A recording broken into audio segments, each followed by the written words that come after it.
Morning students. आज हम start करते हैं ग्रामर का 7th chapter that is verbs. Verbs are divided in 3 main classes. Verbs जो होते हैं वो 3 पार्ट में डिवाइडेड होते हैं। पहला होता है ट्रांजिटिव, दूसरा होता है इंट्रांजिटिव एंड थर्ड होता है auxiliary. A verb is transitive if the action does not stop with a doer or subject but passes over to an object। इसमें ये बताया जा रहा है कि जब वर्ब जो होता है ट्रांजिटिव कब कहलाता है, जब उसका एक्शन होता है या कोई काम हो रहा होता है वो स्टॉप नहीं होता है जो कर रहा होता है उस पे या सब्जेक्ट पे, बट ऑब्जेक्ट पे उसका असर जाता है, तब उसे हम ट्रांजिटिव कहते हैं। जैसे the boy killed a snake, तो बॉय किसको मारा है? सांप को मारा है। The action denoted by the verb killed pass over the doer और सब्जेक्ट टू सम ऑब्जेक्ट। मतलब ये बताया गया है किल्ड यहाँ पे क्या है? वर्ब है। तो ये शो कर रहा है कि किसको मारा गया है? स्नेक को। कौन मारा है? बॉय। तो मतलब इसका इम्पैक्ट क्या हो रहा है? आगे ऑब्जेक्ट पे पड़ रहा है। The verb killed is therefore transitive verb। इसलिए यहाँ पे जो verb है killed वो क्या है? Transitive verb है। A verb is intransitive if the action stops with the doer or subject and does not passes over to an object। Intransitive कब कहलाएगा? जब कोई एक्शन हो रहा है या कोई भी काम हो रहा है उसका पूरा इम्पैक्ट सब्जेक्ट पे पड़ता है, ऑब्जेक्ट पे नहीं पड़ता है, तब वो कहलाता है इंट्रांजिटिव। जैसे द सन शाइन, साइंस क्या है? यहाँ पे वर्ब है। और कौन शाइन कर रहा है? सन। तो सन यहाँ पे क्या है? सब्जेक्ट है। तो मतलब पूरा चीज यहाँ पे क्या शो कर रहा है कि जो सन है वही एक्शन परफॉर्म कर रहा है। The action denoted by a verb shine stops with the doer or subject and does not passes over to an object।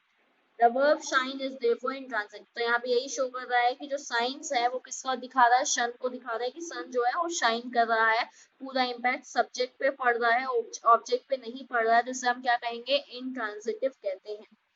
Transitive means passing over. Transitive का मतलब होता है जिसका इम्पैक्ट आगे पास हो।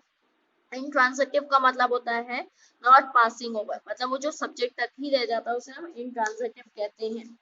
Both transitive and intransitive verbs are principal and main verbs. मतलब जो transitive verb use किए जाते हैं, इंट्रांजिटिव वर्ब्स होते हैं, वो मेन वर्ब होते हैं, वो प्रिंसिपल वर्ब कहलाते हैं। An intransitive verb may denote an action or express a state or being। मतलब जो intransitive verb होता है वो क्या शो करता है? किसी काम को शो करता है, किसी चीज का एक्सप्रेशन शो करता है, या स्टेट या बीइंग शो करता है। जैसे स्टार ट्विंकल, तो स्टार क्या हो रही? ट्विंकल हो रही, कोई एक्शन दिखाया जा रहा है। द बेबी स्लीप्स, स्लीप्स क्या है? स्टेट है, मतलब वो क्या कर, मतलब कैसे है। There is a flow in this diamond, तो फ्लो का मतलब क्या है? कि चमक है, बीन बीन यहाँ पे शो किया जा रहा है। नेक्स्ट पेज में आते हैं। An auxiliary verb is one which पहला helps to form a tense or mood of some principal verb। मतलब ये जो होता है auxiliary verb वो principal verb के साथ यूज किया जाता है और क्या शो करता है? फॉर्म या मोड शो करता है। Forgoes its own significance as a principal verb for that purpose। तो क्या होता है? प्रिंसिपल वर्ब को और हाईलाइट करने में, शो करने में हेल्प करता है। I have come from home today। तो हम मतलब मैं घर से आज आया हूँ। तो यहाँ पे have क्या है? ऑक्सिलरी वर्ब है। और come क्या है? यहाँ पे मेन वर्ब है। तो here have forgoes its own signification that is possession। मतलब शो कर रहा है कि मैं। It helps the principal verb or non-auxiliary verb to come to a present perfect tense। तो यहाँ पे क्या बना रहा है? इसको come को present perfect tense में convert कर रहा है। Look at the following sentences। पहला दिया है she is going home, you will bring a prize, I can solve this question, he was playing cricket। In the above sentence is, will, can, was are auxiliary verbs and auxiliary verbs are also called helping verbs। auxiliary verb को हम क्या कहते हैं? और helping verb के नाम से भी जानते हैं। अब जैसे हम आगे दिया हुआ है say whether the underlined verbs in the following sentences are transitive, intransitive or auxiliary। हमें यहाँ पे सेंटेंस दिए हुए हैं, उसमें अंडरलाइन वर्ड्स है, वो हमें देख के बताना है कि ट्रांजिटिव है, इंट्रांजिटिव है या ऑक्सिलरी है। जैसे द फायर बर्न्स डिमली, तो यहाँ पे क्या शो कर रहा है? फायर के बारे में ज्यादा चीजें शो की जा रही है कि जो फायर है वो कैसे जल रही है? डिम मतलब बहुत कम रोशनी में। तो ये बर्न्स क्या होगा यहाँ पे? इंट्रांजिटिव। इंट्रांजिटिव का मतलब क्या होता है? जिसका पूरा इम्पैक्ट ये शो करता है कि सब्जेक्ट ही करने वाला है और ऑब्जेक्ट का कोई इम्पैक्ट नहीं रहता है। जैसे पुट अवे योर बुक्स, तो पुट अवे क्या चीज को हमको रखना है, बुक्स को रखना है, तो बुक्स यहाँ पे क्या हो गया, ऑब्जेक्ट हो गया, तो पुट अवे यहाँ पे हो जाएगा transitive. The sun shines in the east, यहाँ पे क्या चीज शो कर रहा है कि जो सन है वो राइज करता है ईस्ट में, तो सन का ही पूरा काम शो हो रहा है, तो ये क्या होगा, इन transitive.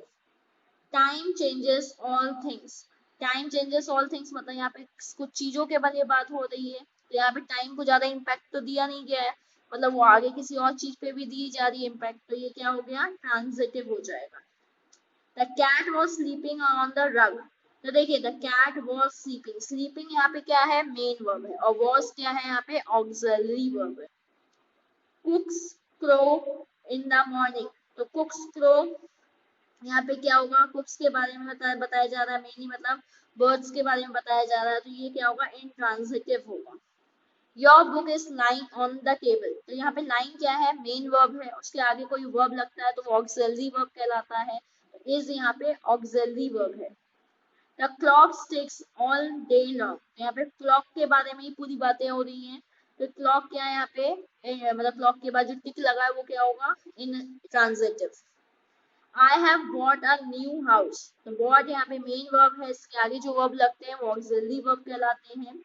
The clock stop this morning, यहाँ पे क्लॉक के बारे में ही बताया जा रहा है कि जो क्लॉक है वो बंद हो चुकी है, तो ये क्या होगा, intransitive.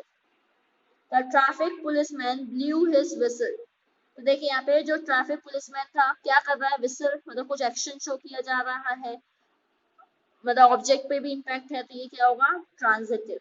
My father gifted me a watch, तो यहाँ पे इम्पैक्ट हम पूरा चीज पे जा रहा है, ऑब्जेक्ट पे भी असर हो रहा है, तो यहाँ पे ये क्या होगा, transitive.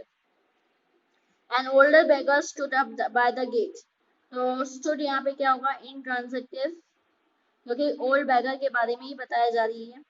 The birds sing in the green trees, जो बर्ड्स हैं वो पेड़ में गा रही हैं, बर्ड्स के बारे में ज्यादा चीजें बताई जा रही है, तो ये इंट्रांजिटिव होगा। The boy cut his hand with a knife, तो यहाँ पे चीज बताई जा रही है किस चीज से उसने कट किया है, क्या हो रहा है, तो ये क्या होगा, transitive. The little bird hope about the and saying, तो यहाँ पे क्या होगा, इंट्रांजिटिव, क्योंकि लिटिल बर्ड्स पे ज्यादा फोकस किया गया, मतलब सब्जेक्ट पे ज्यादा वो ध्यान दिया जा रहा है, तो ये आपका इंट्रांजिटिव होगा।